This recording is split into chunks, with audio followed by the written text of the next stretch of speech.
Story शुरू करने से पहले मैं आप सबसे एक रिक्वेस्ट करना चाहता हूँ कि प्लीज मेरे चैनल को सब्सक्राइब करें, वीडियो पसंद आए तो वीडियो पे लाइक करें और जितना हो सके अपने फ्रेंड्स को शेयर करें। इससे मेरे चैनल को सपोर्ट और आपका प्यार मिलेगा, सो प्लीज कंसिडर इट।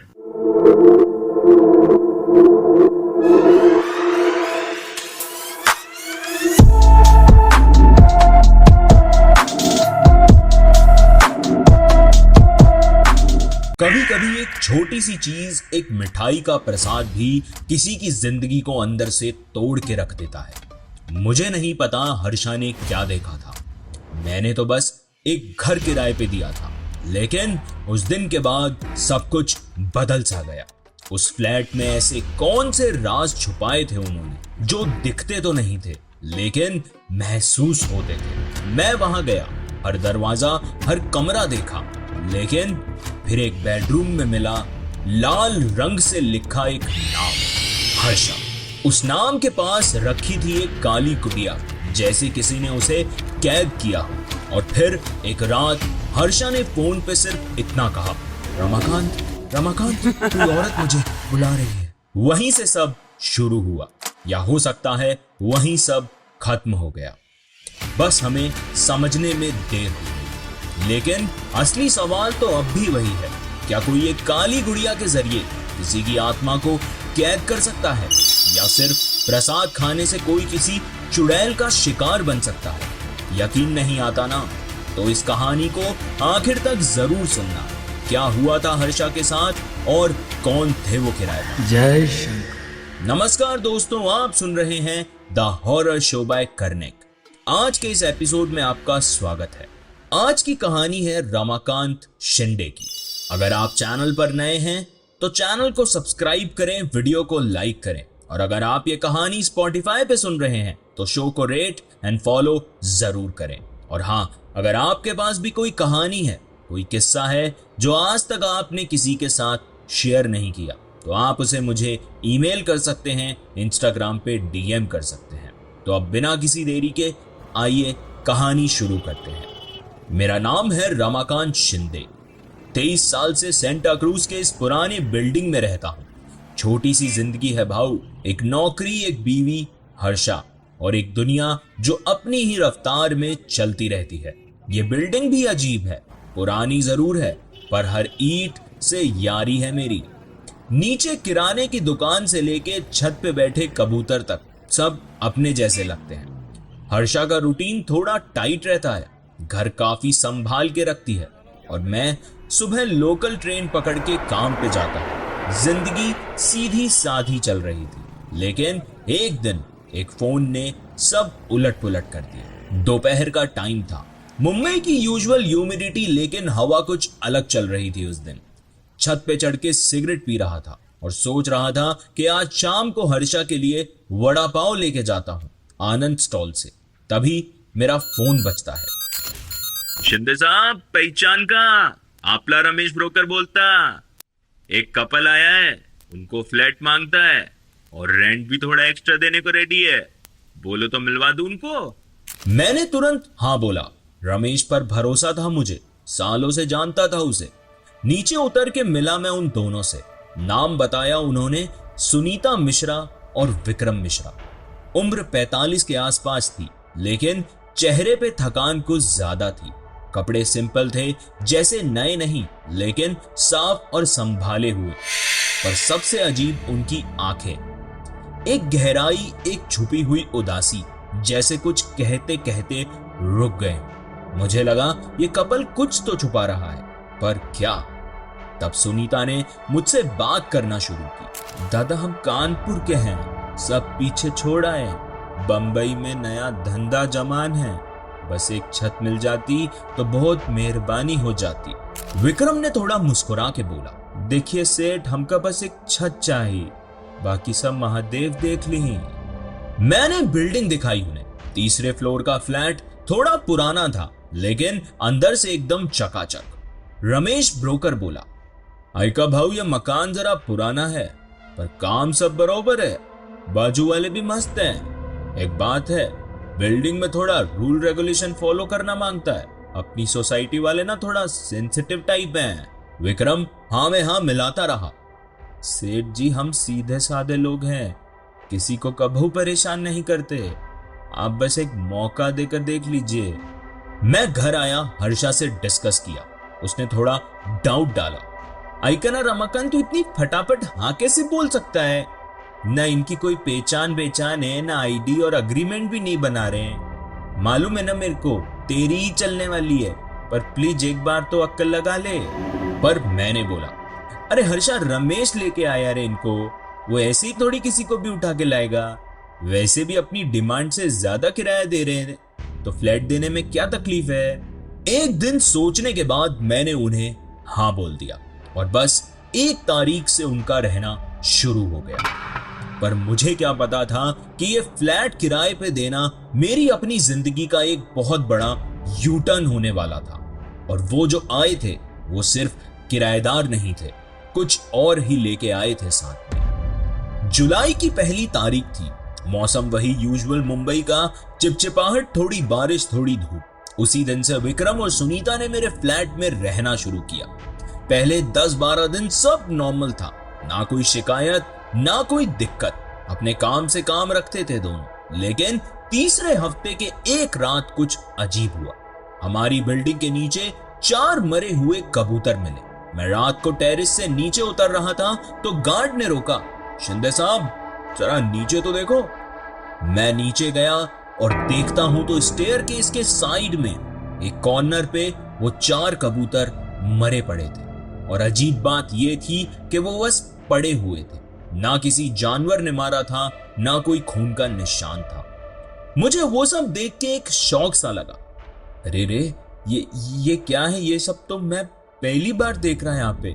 इतने साल हो गए लेकिन कभी ऐसा नहीं हुआ।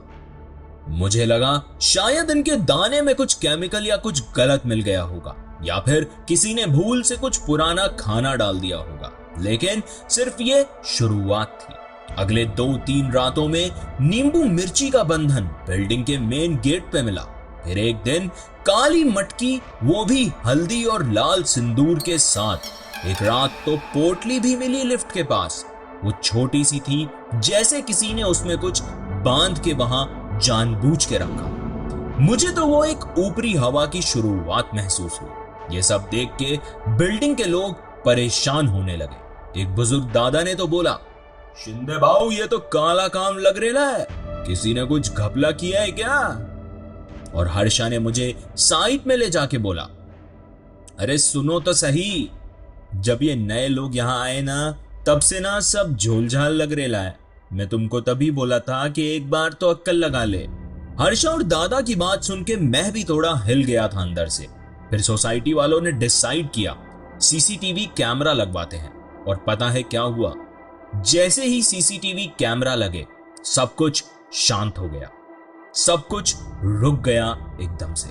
उसके बाद ना नींबू मिला, ना पोटली, ना ही कोई मटकी।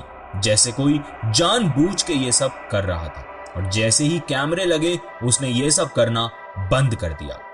महीने के एंड में मैं रूटीन के मुताबिक रेंट लेने गया। फ्लैट नंबर 304, वही जिसमें विक्रम और सुनीता रहते थे। दरवाजे के बाहर तक ही गया था मैं। नॉक करने ही वाला था कि अंदर से किसी तो भाषा में उनका झगड़ा सुनाई दिया। एक अजीब सी लैंग्वेज थी वो, ना हिंदी ना उर्दू, न जाने कैसी भाषा थी। मुझे वो सब सुन के ठीक महसूस नहीं हुआ। बीच बीच में विक्रम चिल्ला रहा था और सुनीता हल्की रोती सी आवाज में कुछ तो भी बोल रही थी। और उस फ्लैट से एक गंदी सी बदबू भी आ रही थी, सड़ी हुई, जैसे मांस सड़ रहा हो। मैं एक कदम पीछे हटा, सोचा शायद कुछ मीट बना रहे होंगे या फिर फ्रीजर में कुछ पुराना पड़ा होगा। और बिना दरवाजा नॉक किए मैं वापस चला गया। 2 दिन बाद पार्किंग में विक्रम मिला। ना कोई हेलो ना बात, बस एक डब्बा पकड़ा दिया। प्रसाद है दादा, मंदिर से लेकर आए हैं, बोला और निकल गया। मैं वो डब्बा घर ले आया, हर्षा को दे दिया वो प्रसाद। उसने भी कुछ नहीं बोला, बस रख दिया फ्रिज में। और उसके अगले दिन विक्रम ने 4 महीने का रेंट एक साथ दे दिया। मैं सोच में पड़ गया कि अरे वाह भाई, ये तो कमाल कर दिया। पर अगले ही पल एक थॉट मेरे दिमाग में आया, लेकिन ये अचानक 4 महीने का रेंट देने का मतलब क्या है? पहला किराएदार देखा है मैंने तो ऐसा। और उस रात मुझे नींद नहीं आई। कुछ तो था जो नॉर्मल नहीं था। तभी रात का वक्त था, शायद 1:30 या 2 बज रहे होंगे। हर्षा ने मुझे जगा दिया। रमाकांत, तुमने काई सुना का? अरे काई जाला हर्षा, क्या हुआ बोलना। चीख चीख कोनी तारी चिल्लाया था ना, कान के पास जैसे कोनी चिल्लाया हो। मैंने भी देखा कि मेरे हाथ ठंडे हो रखे थे और मुझे लग रहा था जैसे दरवाजे के पीछे कोई खड़ा हो, बस सांस ले रहा हो। लेकिन मैंने हिम्मत की, चादर हटाई और दरवाजा खोला। घर में सब ठीक था, लेकिन एक अजीब सी ठंडी हवा जैसे छाती के अंदर तक घुस जाए, वो मुझे महसूस हो रही थी। फिर वो चीख दोबारा गूंजी। इस बार बिल्डिंग के छत की तरफ से आई थी, ऐसी चीख जिसे किसी को जिंदा जला दिया हो। मैं बाहर जाके बालकनी से देखा और मेरी तरह बिल्डिंग के और लोग भी अपनी अपनी बालकनियों में निकल आए थे। सबके चेहरे पे एक ही सवाल था, आखिर ये चीख किसकी थी? पर एक घर का दरवाजा नहीं खुला था। फ्लैट नंबर 304, विक्रम और सुनीता का घर। उनका घर पूरी तरह बंद था, ना रोशनी, ना आवाज, ना कोई हरकत, जैसे वहां कोई था ही नहीं। अगले दिन सुबह बिल्डिंग के 3 लोग मेरे घर आ गए, तिवारी जी, मिसेस दलाल और मनोज भाई। तिवारी जी मुझे बोलते हैं, शिंदे जी, हम सब तुमको समझदार मानते थे, तुमने बिना विचारे, बिना सोसाइटी का अप्रूवल लिए उनको फ्लैट कैसे दे डाला? अरे भाई, ब्रोकर रमेश ने बोला था, ठीक लोकाहित। मैंने थोड़ी इंसानियत दिखाई, फ्लैट खाली पड़ा था ना, ज्यादा रेंट भी दिला उन्होंने। उनकी आंखों में कभी देखा है? कभी कभी ऐसे लगता है जैसे आंखों से खा जाएंगे, जैसे उनमें कुछ अलग ही आहे। मैं चुप हो गया था। 2 हफ्तों में हर्षा का वजन 6 किलो कम हो गया था। मैं उससे रोज कहता, डॉक्टर के पास चलते हैं हर्षा, लेकिन वो सिर्फ मुस्कुरा के कहती कि सब ठीक है, क्यों चिंता करता है रमाकांत। लेकिन उसकी आंखों के नीचे काले गड्ढे, हाथों की नसें बाहर आने लगी थी। और एक रात तो मैंने देखा कि वो सपने में कुछ तो बोल रही थी, जैसे किसी से नींद में बात कर रही हो। मैं पूरा हिल गया। फिर एक दिन हर्षा का ब्लड टेस्ट करवाया, रिपोर्ट बिल्कुल नॉर्मल आई, सब कुछ ठीक। लेकिन मेरा शक और बढ़ गया। उसका बैकबोन दिखने लगा था, जैसे अंदर से कोई उसका मांस खा रहा था, और उसे खुद समझ नहीं आ रहा था कि ये सब क्या हो रहा है। अगर आप कहानी में यहां तक पहुंच गए हैं तो इसका मतलब है कहानी आपको पसंद आ रही है। तो वीडियो को लाइक करें, चैनल को सब्सक्राइब करें, और हाँ, अगर आपके पास भी कोई कहानी है तो उसे मेरे साथ शेयर करना ना भूलें। मैं घर के हर कोने में गंगा जल, कपूर सब कुछ छिड़कने लगा था, लेकिन अंदर ही अंदर मैं समझ गया था यह सब विक्रम और सुनीता के आने के बाद ही शुरू हुआ है। उन्होंने हमारी बिल्डिंग के आंगन में कदम रखा और चीजें बदलती चली गई। अगली सुबह मैंने फैसला ले लिया था कि अब बात करनी ही पड़ेगी। चीख, हर्षा की हेल्थ, लोगों का शक और मेरी अपनी आंखों से देखे कुछ पल, सब कुछ मेरे दिमाग में काली परछाई की तरह फैल चुका था। और उस परछाई के पीछे क्या था वो मुझे देखना था। मैं अगले दिन सुबह 10 बजे उनके फ्लैट के सामने खड़ा था। 3 बार घंटी बजाई, कोई जवाब नहीं। 4थी बार और ज्यादा जोर से मैंने दरवाजा खटखटाया, फिर 5वीं और 6ठी, तब जाके दरवाजा खुला। सुनीता मेरे सामने खड़ी थी।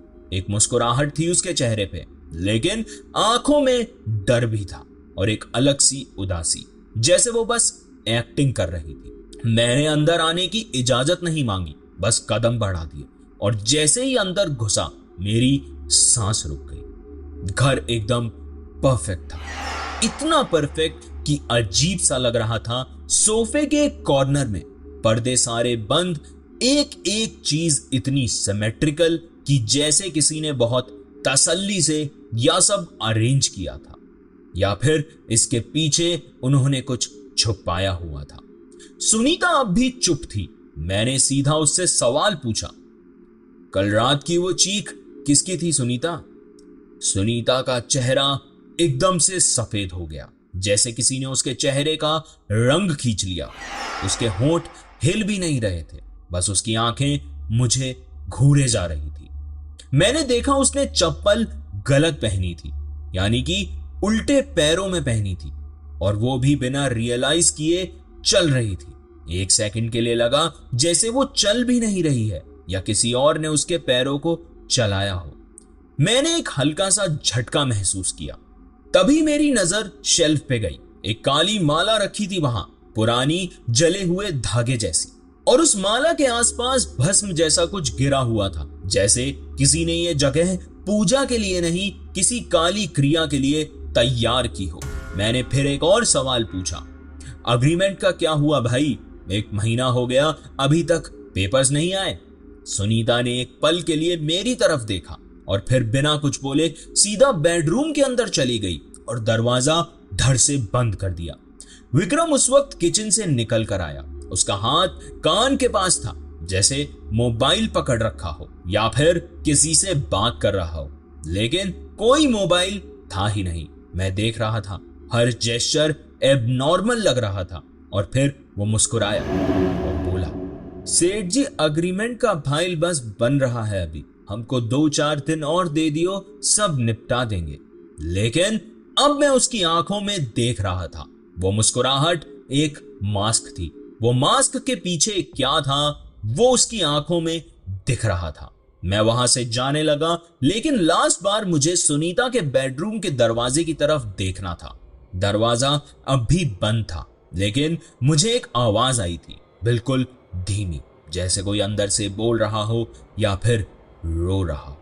एक ही सेंटेंस बार बार, मत बोल, मत बोल, मत बोल। मैं निकल गया, लेकिन अब मेरा शक यकीन में बदल चुका था।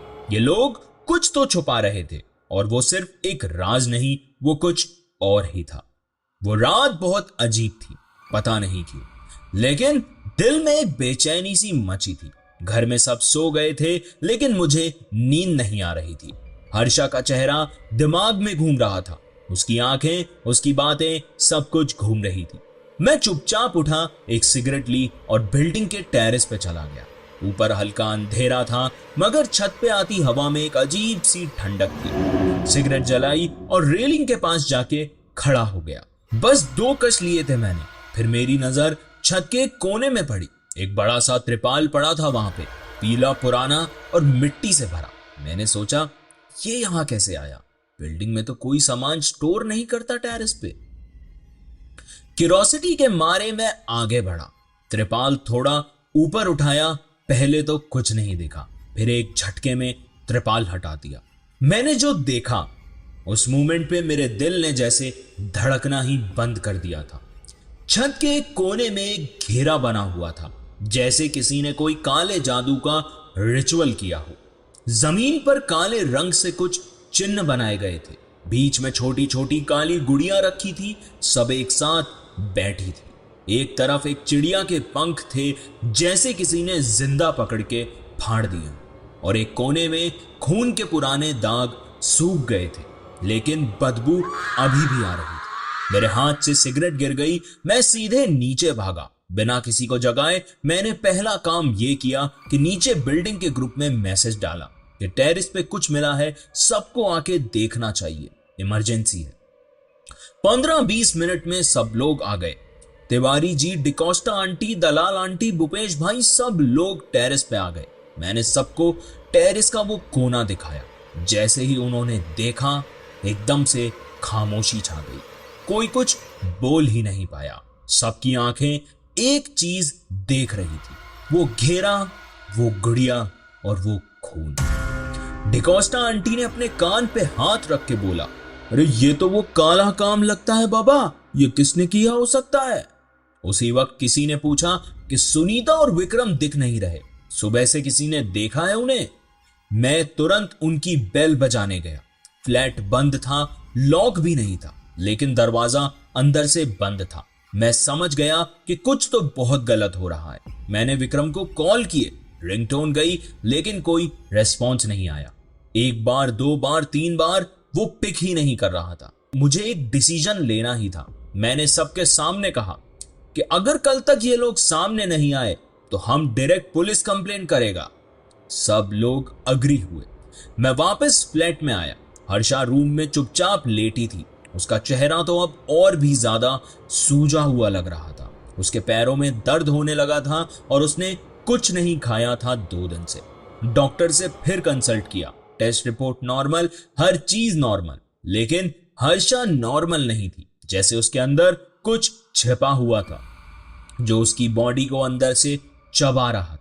एक पल के लिए मुझे लगा कि जैसे वो किसी और इंसान की परछाई बन गई है और टेरिस पे मिला हुआ घेरा उसकी वजह मुझे मिल गई थी। लेकिन मैं क्या करता?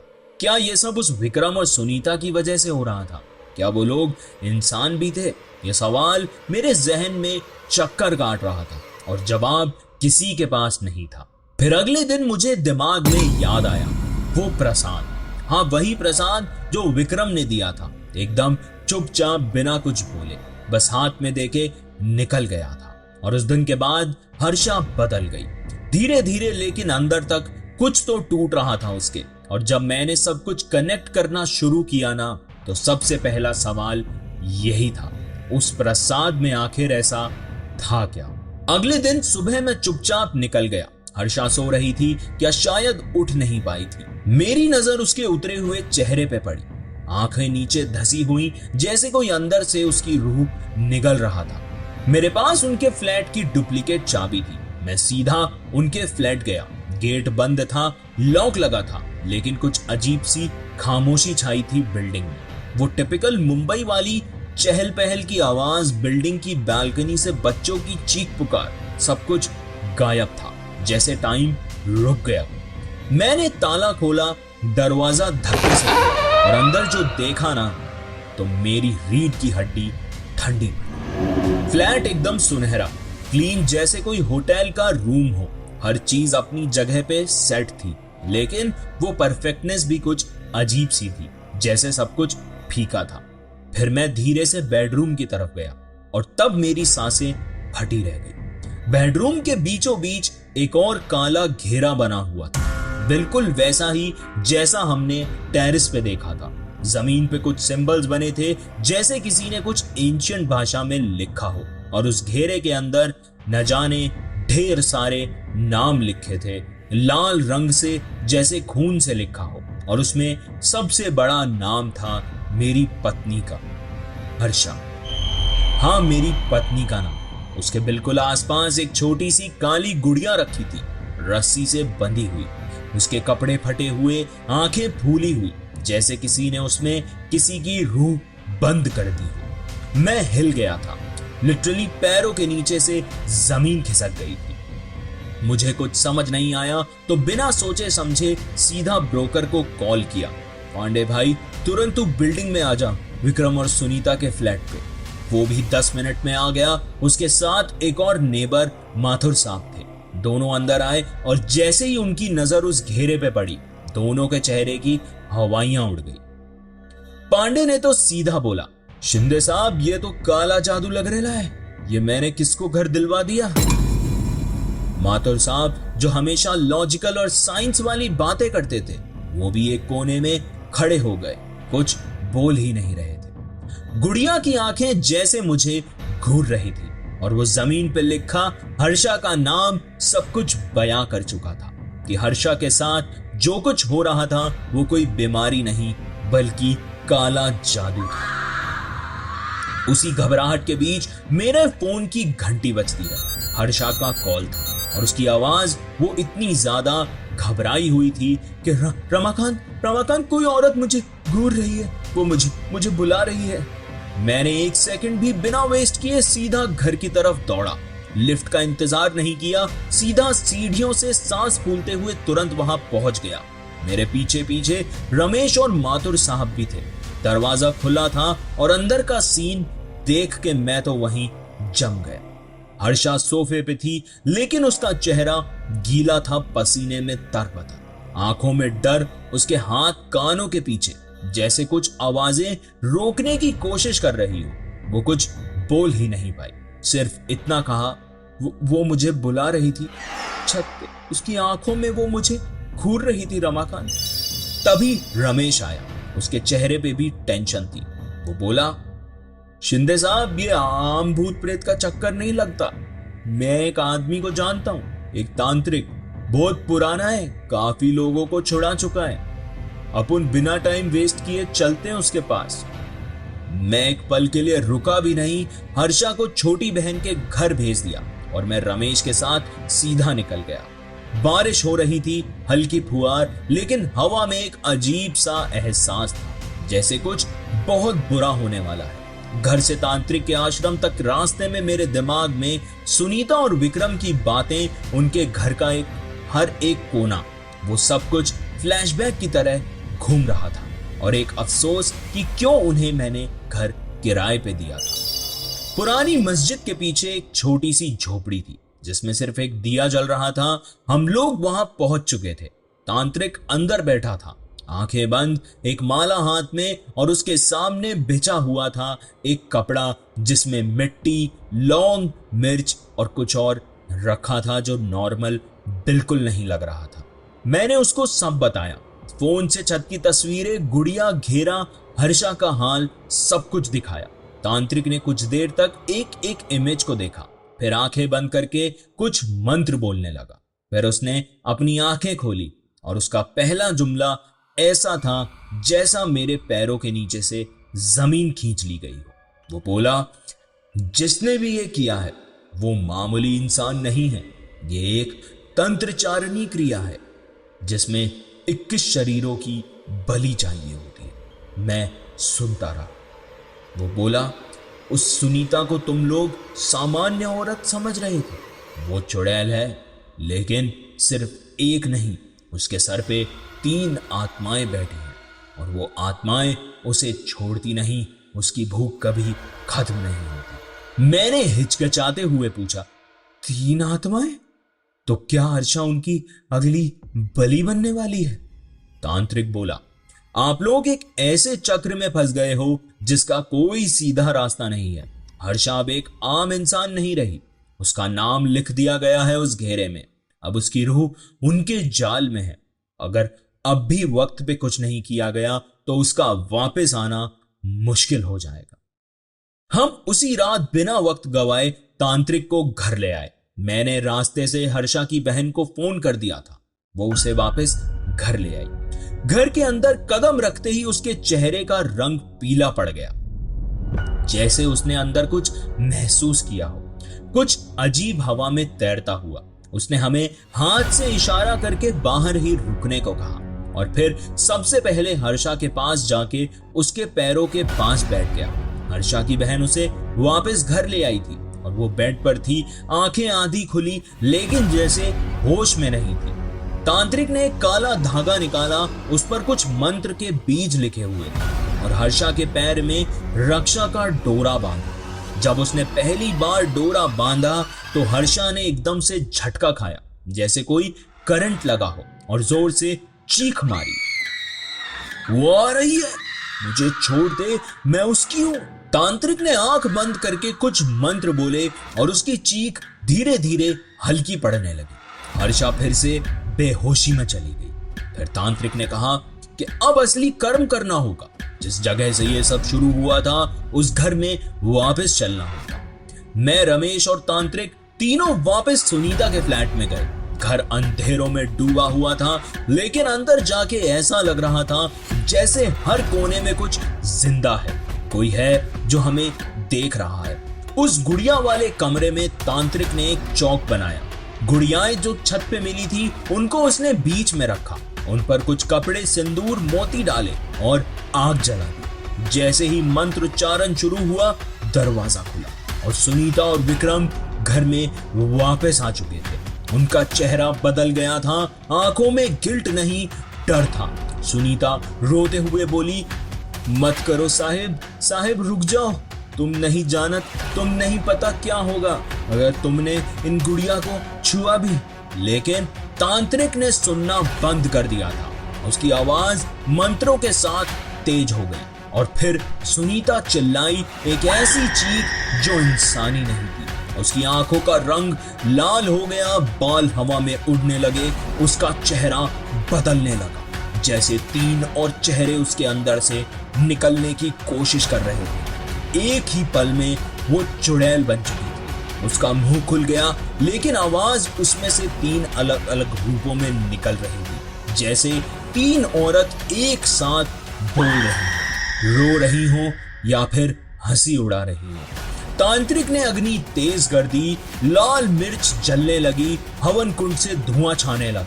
40 मिनट तक सिर्फ मंत्र, चीखे, हवा और आग उस कमरे में थी, और फिर एक चीख गूंजी, तांत्रिक और सुनीता दोनों की एक साथ, और फिर सब कुछ शांत हो गया। हवन कुंड बुझ गया, सुनीता और विक्रम गायब हो गए, जैसे कभी थे ही नहीं। उनकी एक फोटो तक नहीं बची। तांत्रिक ने बस इतना कहा, काम पूरा हुआ, लेकिन याद रखना, ऐसी चुड़ैल का असर जल्दी खत्म नहीं होगा। आज 13 साल हो गए इस बात को। मैंने वो फ्लैट तो बेच दिया था और खुद भी अब किसी और सोसाइटी में रहता हूं।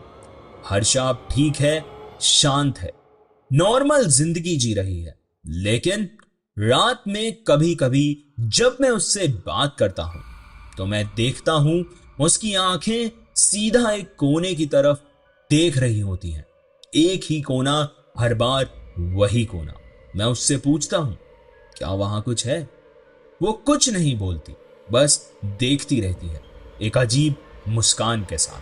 और मैं जानता हूं सुनीता गई नहीं, सिर्फ चुप हो गई है। उस किराएदार का असर शायद अब भी खत्म नहीं हुआ। ये थी कहानी रमाकांत शिंदे की। कभी कभी कुछ घरों में लोग नहीं, उनकी यादें रह जाती हैं, और कुछ फ्लैट सिर्फ रेंट पर नहीं, राज पर भी चढ़ाए जाते हैं। रमाकांत शिंदे का वो दूसरा फ्लैट भी एक ऐसा ही राज था, जिसे रमाकांत जी ने समझा तो सही, लेकिन शायद कभी पूरी तरह सुलझा नहीं पाई। उनकी वाइफ हर्षा अब ठीक है, नॉर्मल है, लेकिन उनकी आंखें आज भी रात के एक हिस्से में एक ही जगह रुक जाती हैं। अगर आपको लगता है कि ये सिर्फ एक कहानी थी, तो एक बार फिर सोचिए, क्योंकि कुछ कहानियां खत्म होने के बाद भी अपना साया वहीं छोड़ जाती हैं। अगर आप ये कहानी स्पॉटिफाई पे सुन रहे थे तो शो को रेट एंड फॉलो करना ना भूलें, और अगर आप YouTube पर देख रहे थे तो लाइक, कमेंट एंड सब्सक्राइब जरूर करें, क्योंकि ऐसी कहानियां और भी आएंगी और शायद आपके आसपास से ही आएंगी। और हाँ, अगर आपके साथ भी कोई ऐसी सच्चाई या अजीब घटना हुई हो जो कहानी बन सकती है, तो मुझे जरूर भेजिए theHorrorShowByKarnik@gmail.com पर। ईमेल आपकी स्क्रीन पर भी है, या फिर आप मुझे अपनी कहानी इंस्टाग्राम पर DM भी कर सकते हैं। आपकी कहानी अगला एपिसोड बन सकती है। आज की कहानी को इत्मीनान से सुनने के लिए दिल से शुक्रिया। मिलता हूं अगले हफ्ते एक और नई कहानी के साथ। तब तक डर से दोस्ती बनाए रखें, क्योंकि कहानियां खत्म हो जाती हैं, लेकिन किस्से नहीं। धन्यवाद। आप सुन रहे थे the horror show by Kernig.